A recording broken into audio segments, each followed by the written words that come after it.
Hello, this is Joe Polish, president of Piranha Marketing and founder of the Genius Network interview series, and you're about to hear one of my Genius Network interviews, and I just want to thank you for taking the time to listen to this, and I hope you find it very useful. If you want to find out more information about some of the interviews and resources that can help you in your business, you can go to www.joepolish.com. And we have a Joe Polish Recommends section with all kinds of resources and vendors and services and products that we recommend that can help you in your business. And also for more useful interviews and a whole list of other people that I've interviewed, you can go to www.geniusnetwork.com. Thanks and enjoy the interview.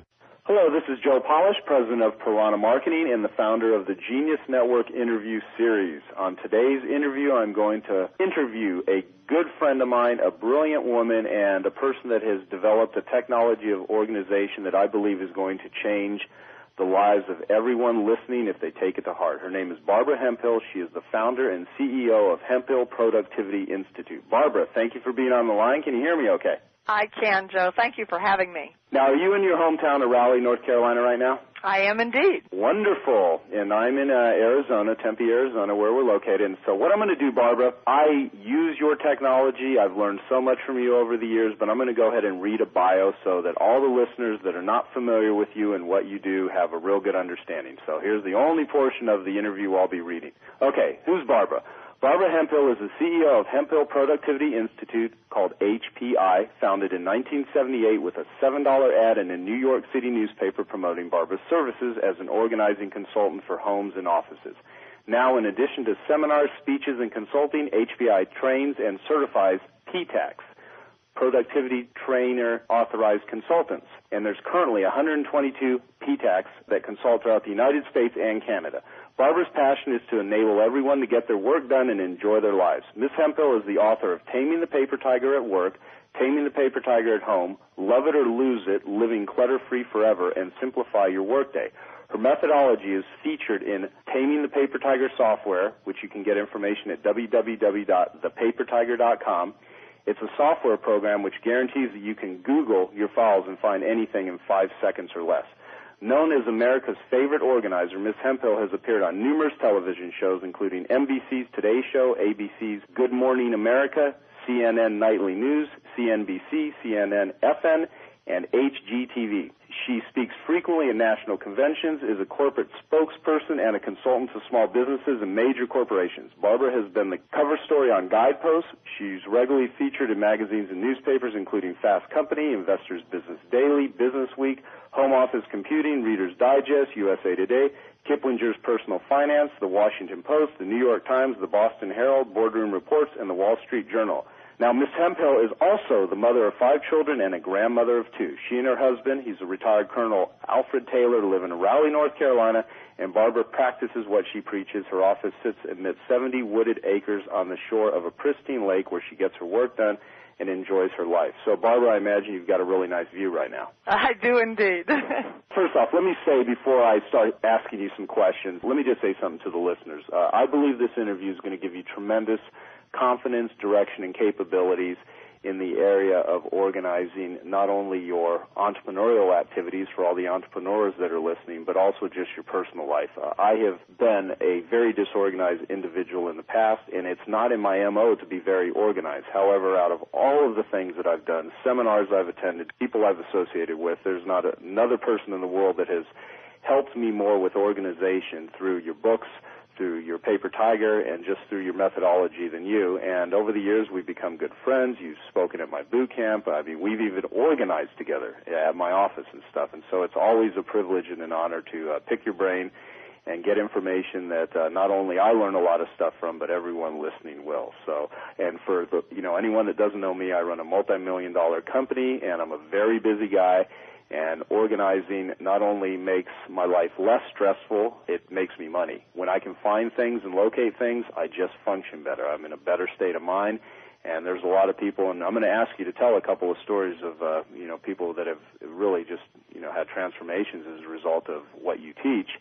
throughout the interview. But basically for me, all I can say is it's just been phenomenal. So thank you for getting on the line and us doing this interview right now. Well, thank you, Joe. It's always exciting to work with entrepreneurs like you are, because entrepreneurs have so many ideas, and organizing is a challenge. The very thing that makes somebody a great entrepreneur, a great leader, a great executive is, in fact, what often makes organizing a really big challenge. So I always enjoy working with clients because I learn so much. My clients are some of the smartest, most creative, most energetic people in the world. And just like they learn from me, I also learn from them. And that's true of you too, Joe. So I thank you also. Absolutely. Now, the majority of people that are listening are entrepreneurs running small businesses, wearing a lot of different hats, and they may not even understand what, how the benefits of being organized, or even if there is an ability that they can harness. Some people just think, I'm just disorganized and I can't do anything about it. So when you talk about being organized, what does organized mean to you? I mean, does it mean being a neat freak? What actually does it mean? Well, to some people it means being a neat freak, but that's not true of most entrepreneurs. I learned organizing. I myself am not a naturally organized person. I've been told that I have attention deficit disorder. I am an idea person. I love to start things. I hate to finish things. I love the big picture. I hate the details. But I had the good fortune of growing up on a farm in Nebraska, and both my mother and father were organized people, and they taught me those skills, and I just learned them as a way of life. And I observed as I got into my 20s that there were a lot of my colleagues that simply didn't have those skills. And I have a definition of organization is 4 questions. The first one is, does it work? Whatever it is you're talking about organizing, whether it's, your filing system or your email or your whole office or your office staff or your product delivery, whatever it is, does it work is the first one. Number 2 is, do you like it? Maybe you have stacks of paper and you can find it, but you'd prefer that you didn't have to go to a restaurant to meet a client because you didn't want them to see your office. The third question is, does it work for the people you care about? And that in a family, can mean your spouse or your children. Is your disorganization affecting them? In an office, it's like so many times entrepreneurs have staff the staff would like to help them more, but they can't because the entrepreneur isn't organized enough in order to even be able to receive the help. And then the fourth question is, how quickly can you recover? Because the reality is we live in a chaotic world, and things are constantly changing. And organizing is about controlling the things that you can control so you can cope with the things you can't. Yesterday in our offices, the phones went out at 9 o'clock in the morning because the utility company cut a wire. We did not have any internet or phone service all day yesterday. There is no amount of organization that can change that. But because we're organized, it was a whole lot easier to recover today from what happened yesterday. So organizing, another way I see organizing is it's an art form. I'm a musician. I'm trained as an artist, and I want to say, you paint a picture for me of what you want. How would it be if you were organized the way you wanted to be? How would it be? And then we're going to help you create and sustain an environment that will enable you to do that. Wonderful, yeah, and those are great questions, by the way, and I just want to, the last thing you said, create and sustain an environment for you. And I really think a lot about the term environment. I'm one of those people, I've been diagnosed with ADD, of course, half the time you think, is ADD a marketing slogan to get people on prescription drugs, or is there really a condition? And I happen to believe, whatever you want to call it, I have a problem with attention. Yeah, I think the majority of entrepreneurs do. And the question is, and it doesn't really matter which way it is, some people have ADD and other people acquire it because of the society in which we live. And there's all kinds of studies being done now that says because of the multitasking that we do and all that, it's actually training our brain to jump around in that way. So it doesn't really matter. The results are the same. Exactly. Yeah. The truth is, in an organized environment, no matter what my state of mind is, I function better when I'm organized than when I'm not. And if you want to be healthy, you create a healthy environment. You don't surround yourself with junk food. You don't, hang out in places that are filled with smoke and toxic things. You just basically put yourself in a healthy environment. You're going to be more healthy. You create a healthy, organized environment. You're just going to be functioning a lot better. And so I have had amazing things happen to increase my productivity, to allow me to leverage my time simply by being able to locate what it is that I'm looking for and knowing how to get it. So I define a productive environment as a setting in which everything around you supports who you are and who you want to be. So have nothing which you do not know to be useful, think to be beautiful, or love. And it's an intentional environment. And when people come to my home and office, I can give them a tour, and there's a story behind everything that's there because it's supporting who I want to be. Well, I think a lot of people listening would love to have that. So, and you're the perfect person to give suggestions on how to make it a reality. Well, getting organized seems to be a major constant struggle for most entrepreneurs, at least the ones that I know. And I just want to ask you, why is that? What's the block? What's the barriers? Well, I think there are several. One is that entrepreneurs by nature are idea people. So they always have new ideas, so there's always more to do than they can possibly get done. They're generally not naturally organized, and they don't always have the support around them that they need. I think in my experience of working one-on-one with thousands of people, there are three things that you have to get organized and stay organized. One is a methodology, which is actually a way to think about things. Secondly is you have to have the tools to implement that methodology. And then the third is you have to have the habits. And so when those three things are in place, then you can get over that constant struggle and you can get it into be a system that works for you. That's a great model, too, just for anything, because even in my world, which is marketing and teaching people how to use robotic marketing systems, they need a methodology, a marketing model, they need marketing tools, and they need to have the habits of allowing them to execute and implement them, and organization is no different. What would be the biggest obstacles that keep entrepreneurs from gaining control over their stuff, getting a methodology, tools, and habits? Well, Joe, I think as I look through back over the years, I think one of the biggest stumbling blocks is people just having and keeping too much stuff. Clutter. Just clutter. Not being willing to let go of things and being unrealistic about how much you can expect to accomplish or how valuable something is. The old saying we hear all the time, less is more. And I think that's really true. People go, for example, they go to a boot camp, and they come back with tons and tons of ideas and all these things they're going to do, and they don't implement any of them. They would have been much better if they had picked 5 or 6 and really done those and made some progress and then gone the next time rather than saying, well, I have to do it all, and then if they don't do any of it, they continually feel badly, and then there's just this downward cycle. Yeah, well, I've experienced that many times in my life, and of course, one of the things that I attempt to do is to strive. I completely believe that less is more. It's not, it's kind of out of all the things that are going on. You got gold coins, you got silver coins, you got bronze coins, and I don't want to step over gold coins in order to pick up the bronze and the silver. And I think too many options or options in general can be traps if they're not looked at properly. So, you believe that just so many things coming at people and their attachment to it or their inability to just let go of them and keep everything is the biggest barrier to them starting an organizational process? That's right. And the way you start letting go, we have a 5-step process that we use called the productive environment process. And step 1 is design your vision. Step 2, eliminate your obstacles. Step 3, commit your resources. Step 4, select your tools. And step 5, maintain your success. The common word there is your. It's all about you. People will say to me, what should I do? I say, that's the wrong question. The question is, what will you do?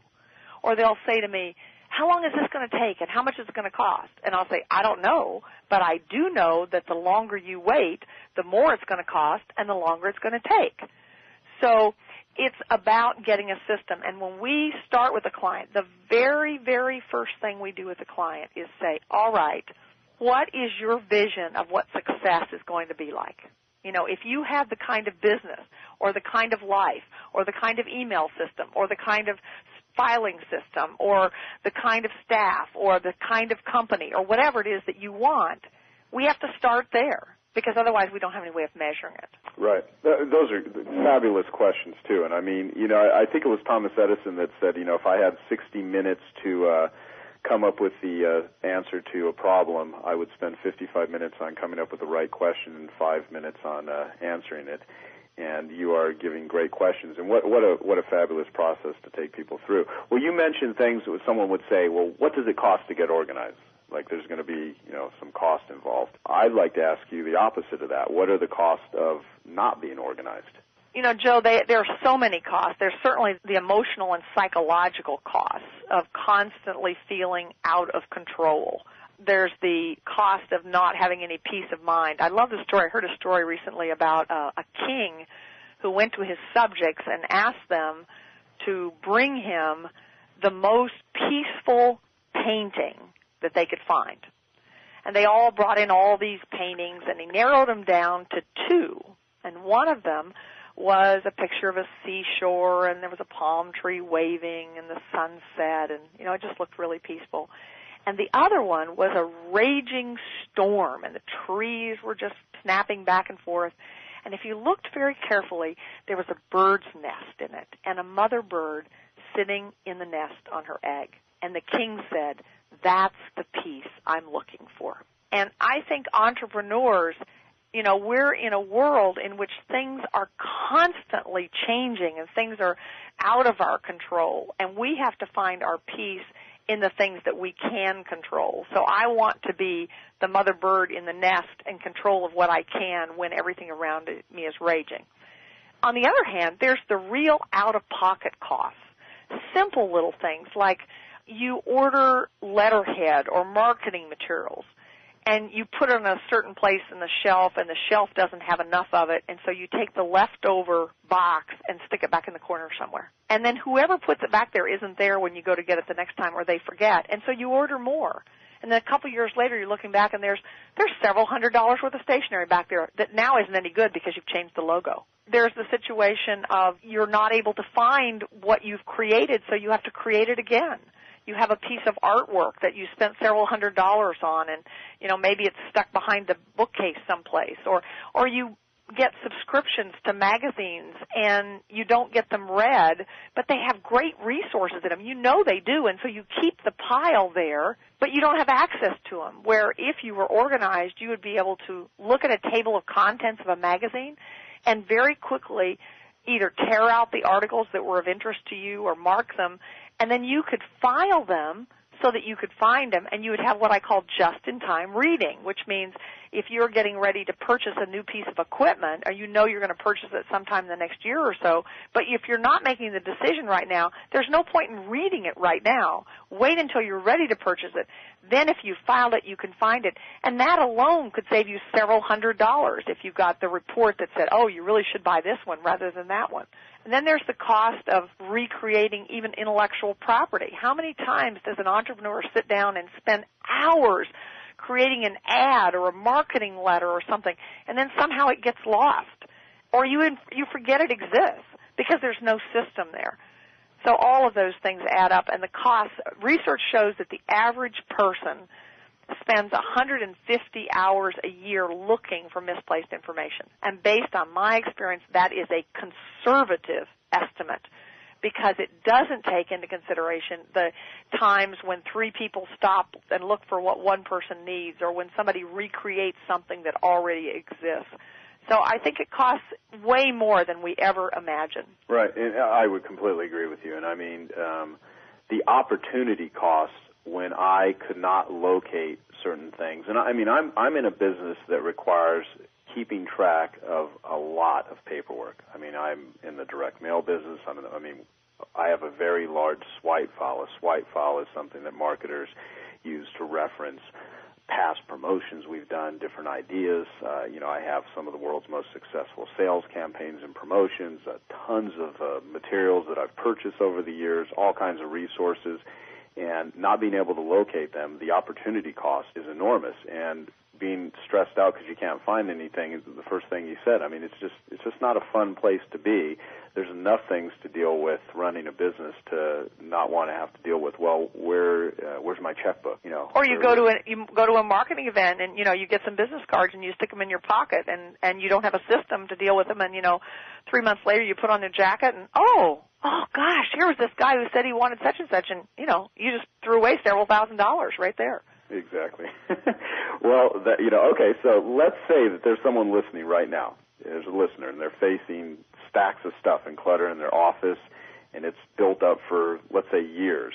What steps should they take to turn things around and become more organized? I mean, where do they start? Well, Joe, there are some basic principles because there's no one way to get organized, but there are some principles, and if you understand the principles, there's literally no one that can't get organized if they approach it in the right way. And the first principle that applies is today's mail is tomorrow's pile. What often happens is somebody will look around their office or whatever and they'll say, oh, I'm just sick of this mess, I'm going to clean it up. And so they go to some pile somewhere, stuff that's been around, and it's easy to throw that away, so you start throwing it away.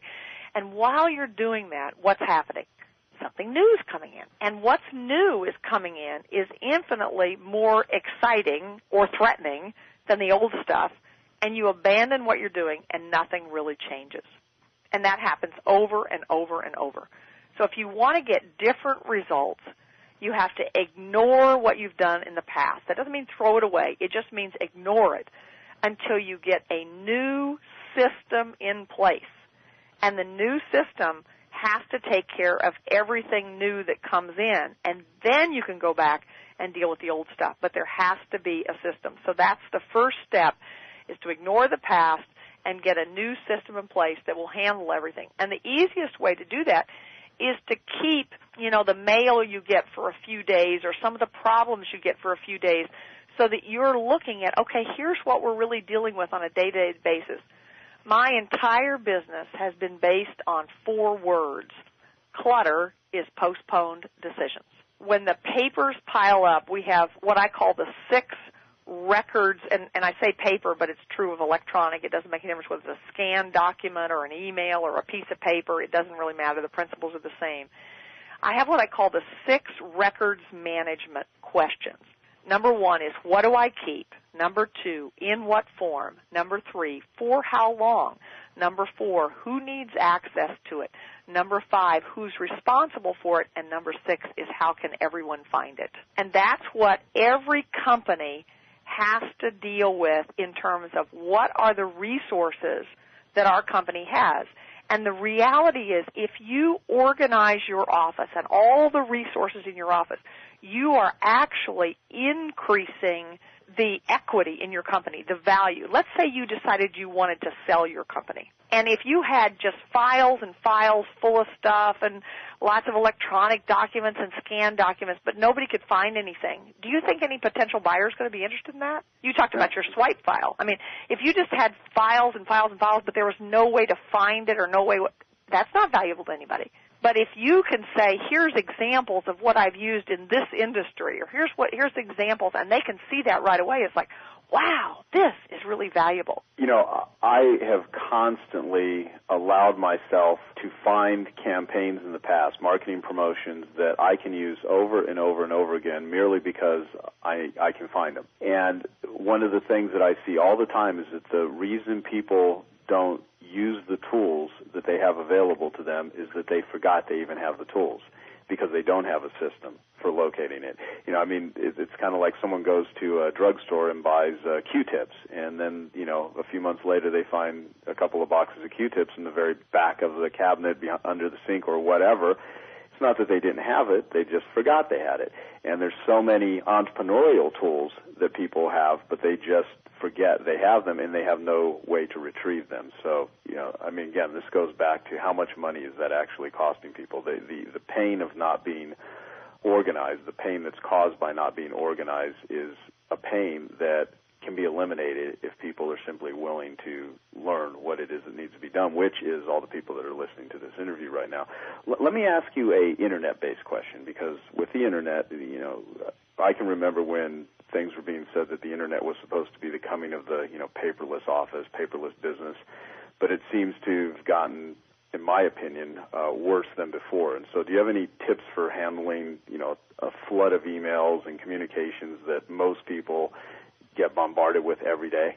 Oh, absolutely, and you're absolutely right about there being more paper. In fact, when I wrote the first edition of Taming the Paper Tiger back in 1988, people laughed at me and said, "What are you writing a book about paper for? We're going to the paperless office."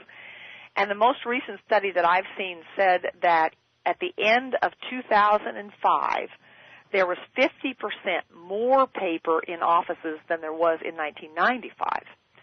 But even more important, the principles, the clutters, postpone decisions, that principle applies regardless of whether it's paper or electronic. It's still the same principle. Email is, one of the first things about email is it's addictive. And, if you are someone who has the setting on your email so that it dings every time an email comes in, you're making a big mistake because it's interrupting you. In fact, there was a wonderful article in Harvard that says multitasking makes you stupid. And how many times have you been on the phone talking to someone and you could tell that they were answering their email in the background? Right. And how does that make you feel? It's like you're not really important to me.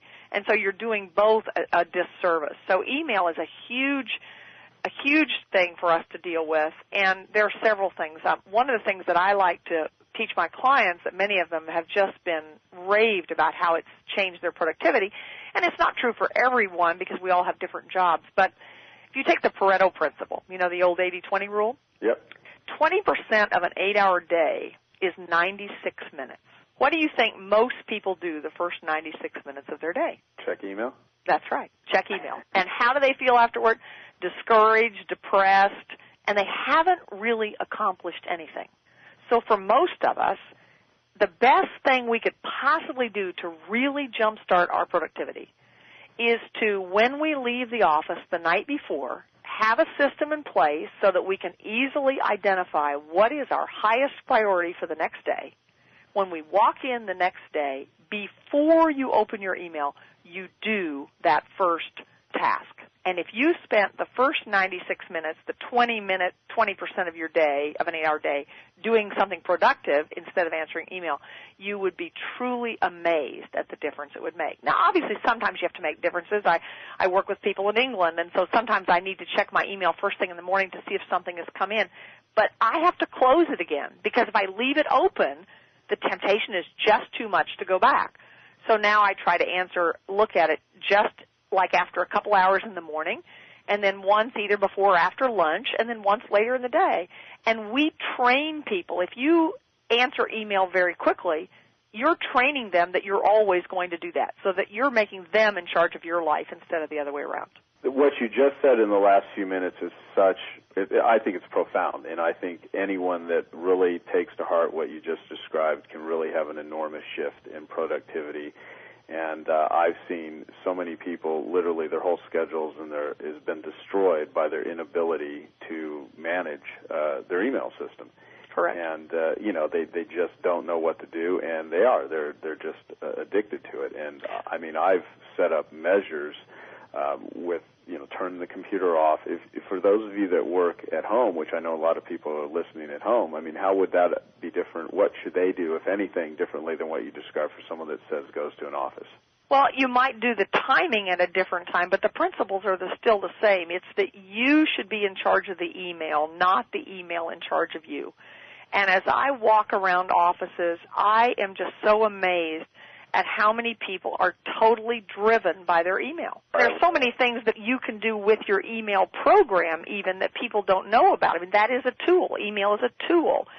So, for example, you can set email rules so that if there's an email that has a particular word in it, you can set up a folder and it will go directly into that folder, so you don't read it until you're ready to deal with that project. Right. So there are lots of ways that you can even organize your email itself so that it's set up so that it takes less time just looking through it. And another one is your in basket, your goal should be for it to be empty, because your in basket, it's not a calendar, it's not an address book, it's not a to-do list. So if you go back to Clutter's Postponed Decisions, one of our principles is that we apply what we call the FAT system. It's the one time that FAT is a good thing in your life. FAT stands for file, act, or toss. That's all you can do with a piece of paper. You can either file it, because you might want it in the future, you can take action on it, or you can toss it. It's the same with email. So if you're going to open up your email, if you can do it in 2 minutes, just do it and be done with it.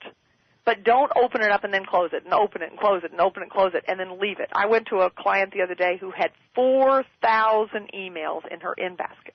There is no way you can be productive and have to look through all of that. Yeah, I agree. And and there's that constant thought in the back of your mind when you wake up every day. You know, that whole saying, you wake up, you look in the mirror, and you say, good morning, let the stress begin. So it's one of those things to where, it's always on your mind. Right. It's unfinished, and you feel incomplete. And, and I only say that because I've related to that. I mean, there's times when my email has gotten so overwhelming that just I cannot get it out of my head. Now, well, I think, Joe, that's the thing is, remember I said that when the question of what was organized, one of the questions I said was how quickly can you recover? There's no entrepreneur that I have ever worked with, myself included, who does not have times in our lives when we feel totally out of control. I mean, I've just come back from, I've had an illness to deal with, I've been on the road 4 consecutive trips, and I had 2 people in my office leave unexpectedly. I mean, right now is a chaotic time, but I know it's temporary. And my experience is that the stress comes not from the clutter and the disorganization. That's just going to happen. That's life. It comes when you don't know what to do about it. I mean, it's like, I know this is temporary for me and that there is a way out of it. But the stress comes when you just don't know what to do. And so we want everyone on this call to know that there is no one who cannot find a system that will work, not that should work, but that will work, because it's got to match their style and who they are. And that's what makes what I do fun. I mean, I love working with people because everybody is different. And what makes it exciting is to figure out what is the little nuance I can do about this that's going to make the client like this particular way of doing it. And I can illustrate it in terms of exercise for me. I was born with crippled legs, and I had lots of negative emotions around exercise. And one time I heard Stephen Covey speak, and he said, name one thing that if you did it consistently would improve the quality of your life. And, it was like there's this big red neon sign that says exercise, exercise, exercise, exercise. And so I said, okay, I'm going to figure out some way to build exercise into my life. And I tried a whole bunch of things. I bought a treadmill. It was a great place to pack my suitcase, and an exercise bicycle was a great place to hang my clothes, and all kinds of things. And then I met a guy who had this rope exercise thing that fit in my suitcase, and I could do it in my, in my hotel room. And that worked for me for about 3 years. And then I kind of got bored with that. And then I finally said, I want to work out with a trainer. And my husband does too. So now it's like, okay, we work out together, and it's wonderful because it's something we do together. We both feel better together. And, they always say practice makes perfect. Well, that's not true. It's perfect practice makes perfect. And so when I work out with a trainer, I know that time that I'm spending in exercise is getting the best possible results because I have an expert helping me. So organization is very much like that. It's like if you know what you want. I said my goal is I want to be giving a speech when I'm 100. So that means I have to be healthy. That was my vision. So it's like that means exercise has to become a part of my life.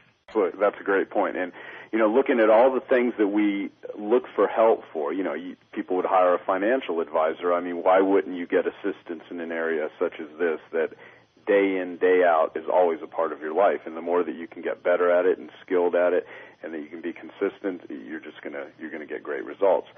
I've been asking you a lot about business-related things. What are some tips for getting a home more organized, such as any tips that parents can teach their kids to get them on the right track as far as having control over their stuff and schedules, things you can do at home? Any advice you can give for that area?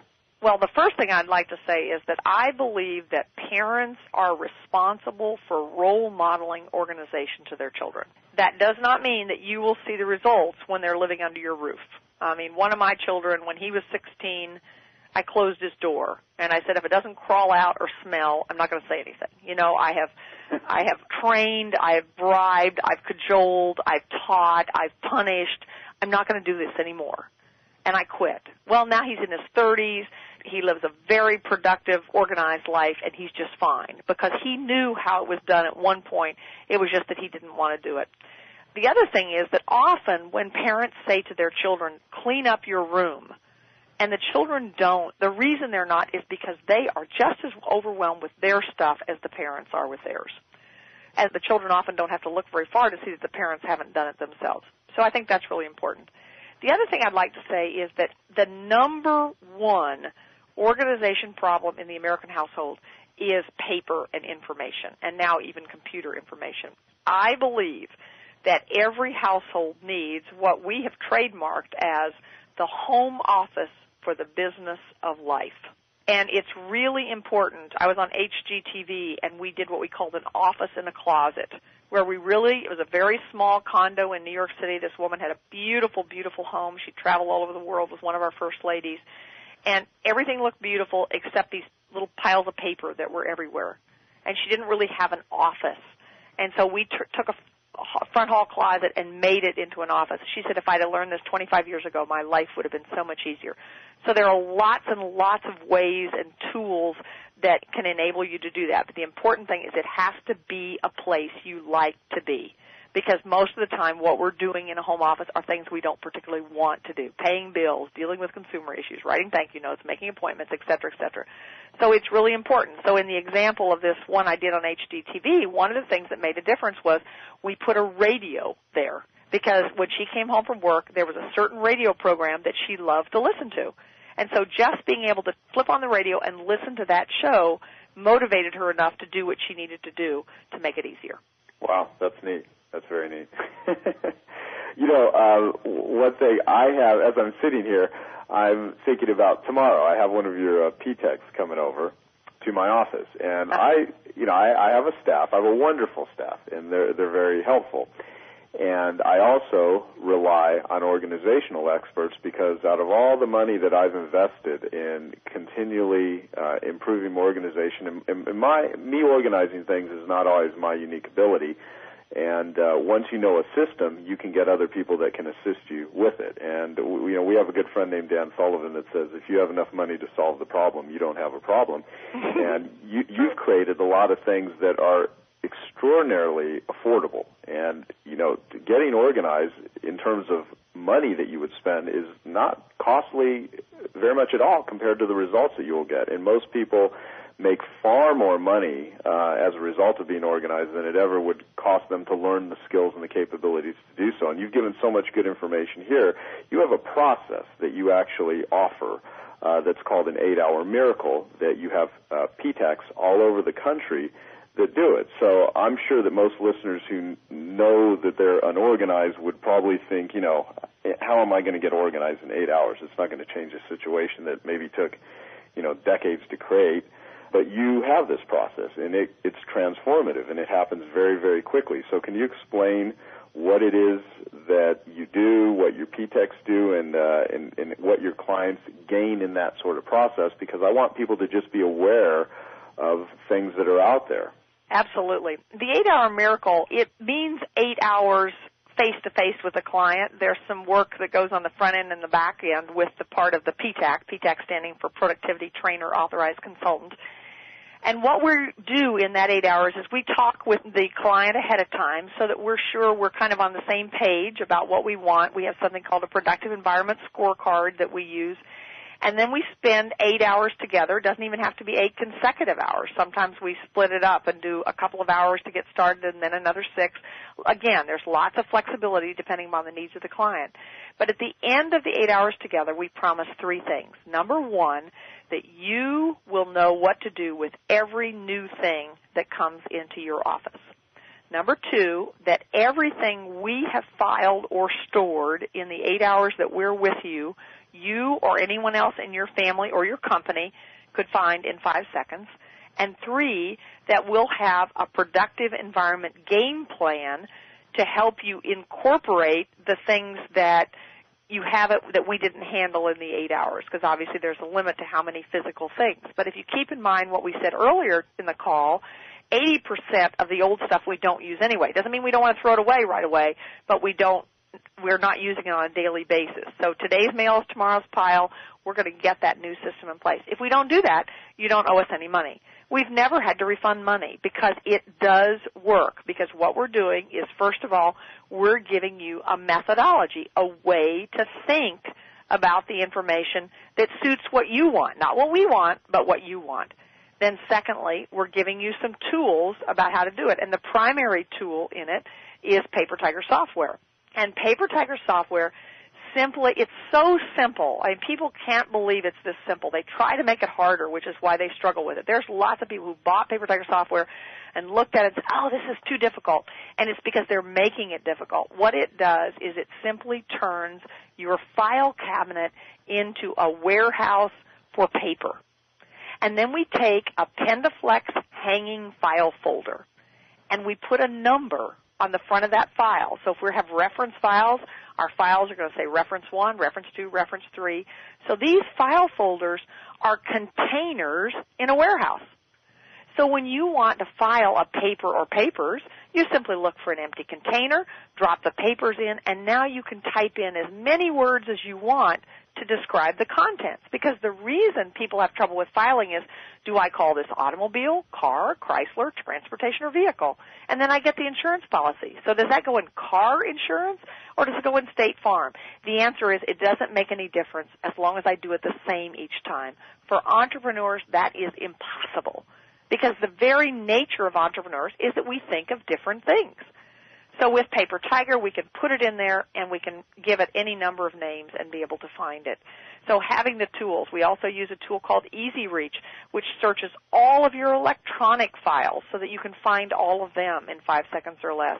And now we have a new product, which, Joe, I don't think you even know about yet, called Speedy Scan, which is the first really low-cost, high-productivity scanning system for when it's really appropriate to scan. And my feeling is that we're never going to have a paperless office, not in our lifetime, but that there are some papers that should be scanned, and this is a great way to do it.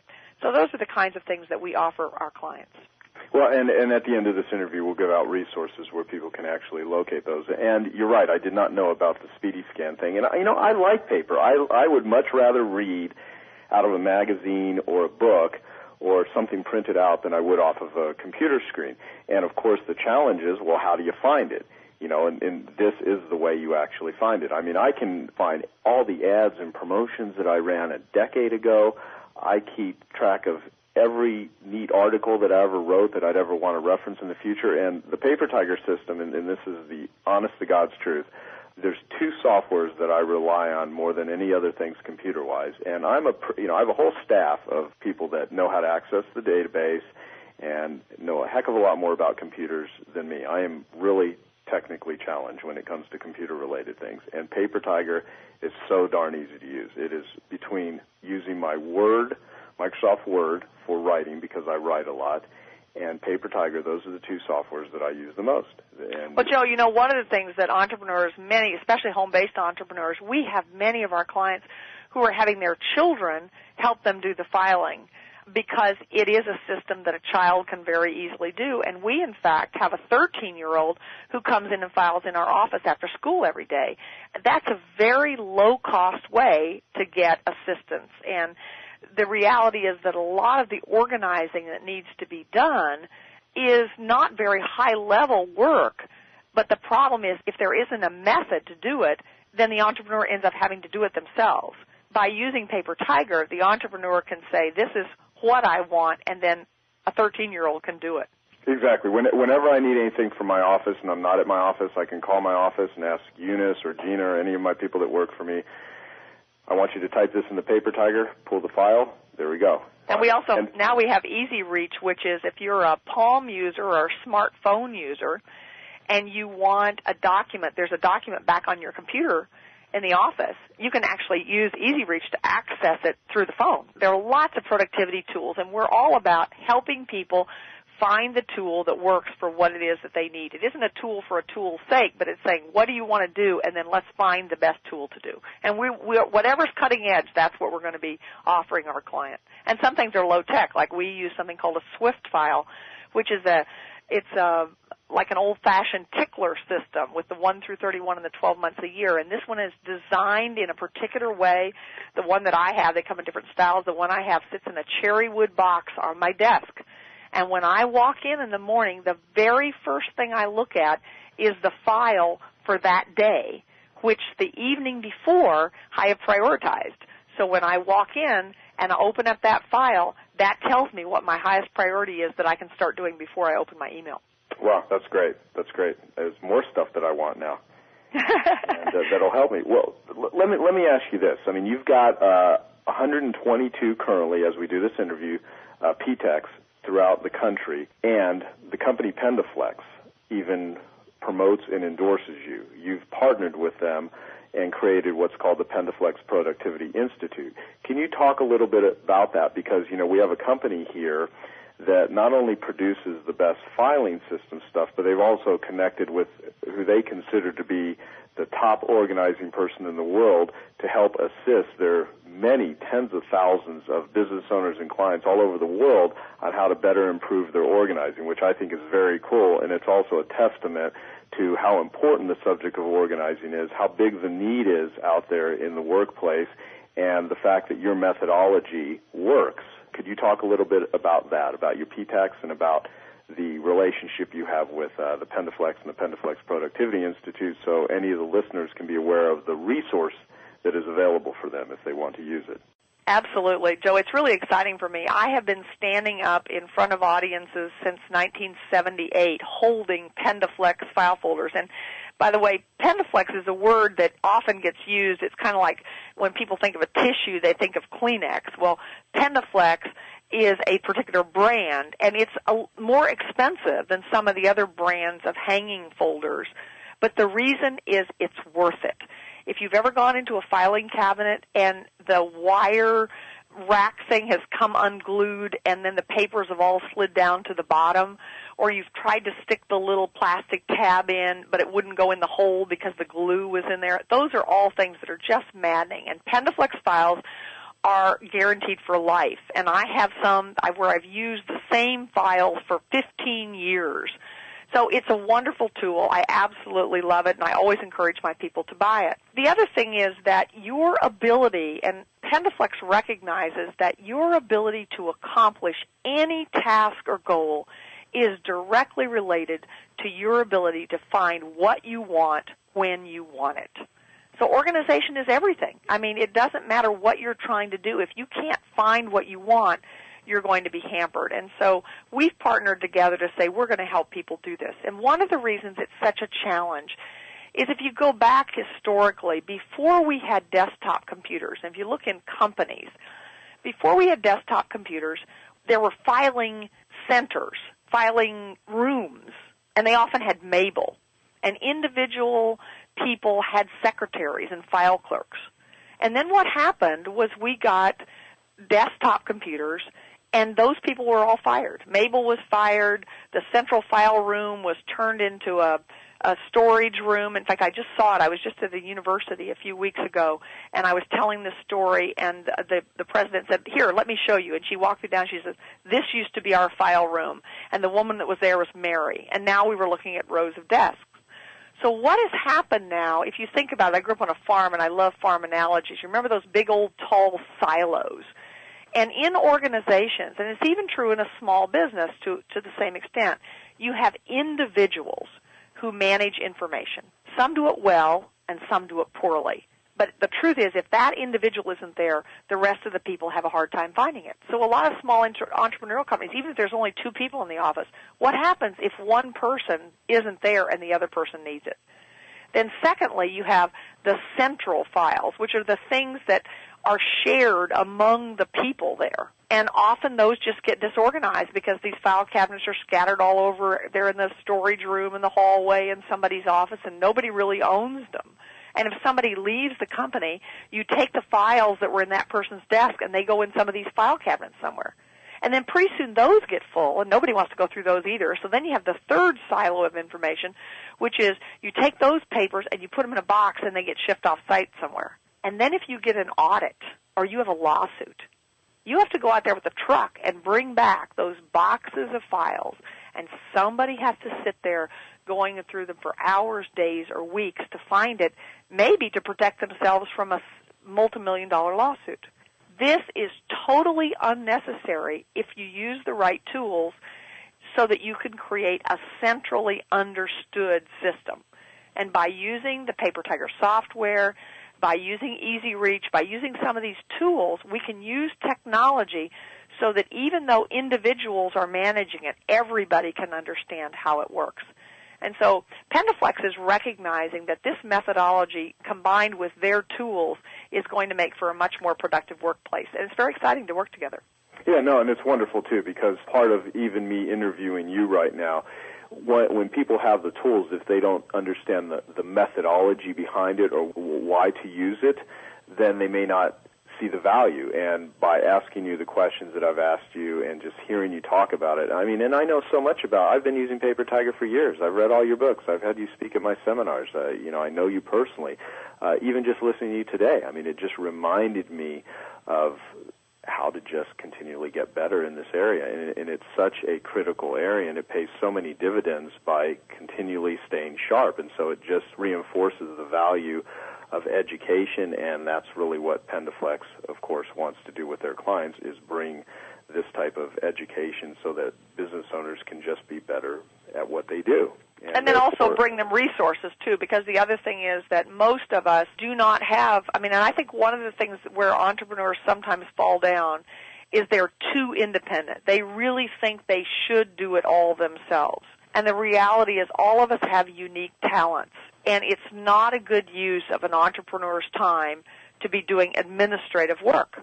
And if you are organized, then you can, in a cost-effective way, have other people come in and help you. It doesn't have to be a full-time person. Joe, you mentioned that we have these trained consultants all around the country. And the organizing industry has been very interesting as it's grown. In fact, I just came back from their national convention, and I have to laugh because in 1979, I went to the Small Business Administration to SCORE to ask them to help me start an organizing industry. And they literally laughed me out of the room and said, this is not a business. Nobody's going to pay you for this service. Now there are consultants all over the country, but it's been interesting to watch because if you look at some of the TV shows and some of the things that are done, it's like, okay, there's lots of them, but how do they work? And here's one of the realities. What organizing consultants do range from providing expertise that's easily worth hundreds of dollars an hour, much like an attorney or an accountant would offer. And then they offer some services that are somewhere in the middle, somewhere between $35 and $75 an hour. But the reality is a lot of organizing services is entry-level work. It's data entry, sorting, filing. And one of the challenges that the organizing industry has had was that there wasn't enough business. And I can remember when I was president of the National Association, one of the things I said was that organizing will become an industry when people who are in the business of business realize that this is a way they can make money. And that didn't happen for a long time. So the only way you could be an organizing consultant was to be an entrepreneur. But the problem was you had to do everything. So you had to do the work that was worth $200 an hour and the work that was worth $20 an hour, and you kind of put your fee in the middle and just hope that you could get by. But the reality was it didn't work very well. So one of the things that we are doing with our consultants that we're training is teaching them to partner up with other people. So, for example, just last week, I went into the largest hospital system in North Carolina, and we did an 8-hour miracle. I went in and did the first 2 hours of the 8-hour miracle with the president and 9 vice presidents, and I took the local consultant with me. So then she went in and did the remaining 6 hours of the 8-hour miracle. And now we're going to go back and do some consulting to put together a central filing system. And then we are actually going to provide them part-time administrative people that have been trained by us in how to keep their system going. So I'm really in the business of creating an entire industry of organizing, which up to this point, has not been very sophisticated, but I think the potential is absolutely huge because every company in every industry that I know is struggling with trying to get everything done they need to because we're so light on people. Wow, that's fabulous. That is so cool, and of course I will, on my end, I would do everything to tell everyone I could, and I hope this interview does this about this because I know it works. I know it makes a huge difference, and I've actually purchased Paper Tiger software for my clients in my high-level coaching programs. I've endorsed and recommended it over the years, and everyone that uses Paper Tiger, anyone that uses your P-Tex, they all have rave reviews about it, and because it does work, and it dramatically makes a huge difference. I have a friend of mine that had listened to one of your recordings that I had sent him. This was probably like 5 years ago, and this guy is a marketer that has helped companies sell over $2 billion worth of products and services. And he was, at the time, he was probably about 55 years old. And he had listened to a recording that you had done, and he said, Joe, do you know how valuable this is for my business and for my life? And I wish I would have listened to this 20 years ago. But you know what? It didn't exist at the level it does now. And so that's why anyone that is listening to you right now has such an advantage because you really are bringing the latest and greatest technologies of organizing along with the know-how along with it. How do people locate P-Tex? Can you talk about the Pendaflex Productivity Institute? And I'll also give out a website. So I'd like to have everyone grab a pen, unless you're driving, and write this down. Max, M-A-X, Biz, B-I-Z, Advantage.com. You can get information on Barbara. And then, Barbara, anything that you would like to give out in terms of a website and stuff. And then I'm going to ask you another question about organizing. Okay. Joe, our website is productiveenvironment.com. It's a long one. There's 2 E's in the middle, productiveenvironment.com. And if you go to that website, you can read about the different services we offer, and you can find there a scorecard. And by filling out that scorecard, you can actually request a free 30-minute consultation with one of our consultants to just see if it's a match. Because 80% of being successful with an organizing consultant, I believe, has to do with there being a match, a connection. Because it's an intimate experience, and it's actually fun. I can remember early on I was working with a man who was a scientist, and we were organizing something, and we were laughing, and he said, if anybody would have ever told me that I'd be laughing organizing my files, I would tell them they were crazy. But the reality is that a lot of that information you have, you really care about, and once you find someone that can help you get it in such a way that you can find it when you want it or that other people can find it for you, it really is a high, and it'll change your life forever. So go to our website, productiveenvironment.com, and you can get the service and whatever questions answered that you would like. Wonderful.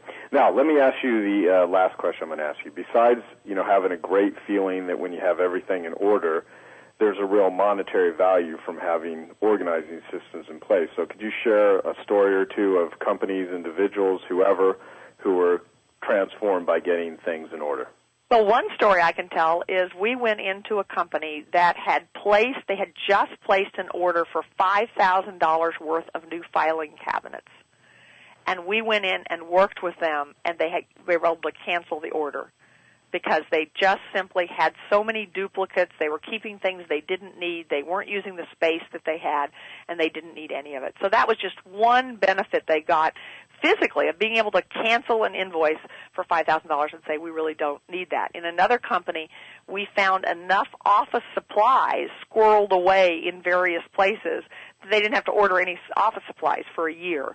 So those are some physical things. But the things that really benefit are when you can spend your time doing what Dan Sullivan calls your unique ability. If you are spending time looking for things, you are not spending time building relationships. And you can build relationships better when you're organized. So if you can find the information, if your database is working well, we work with people on helping them to make sure their database is doing the right thing. So that when you're getting ready to call a customer, you can look in the database, and if the last time you were talking on the phone the dog barked and you put the name of the dog in there, guess what? That's going to help build that relationship, and that's ultimately what's going to make the sale. I had another woman say to me that just simply putting in Paper Tiger software without, like adding a new employee and not adding any payroll.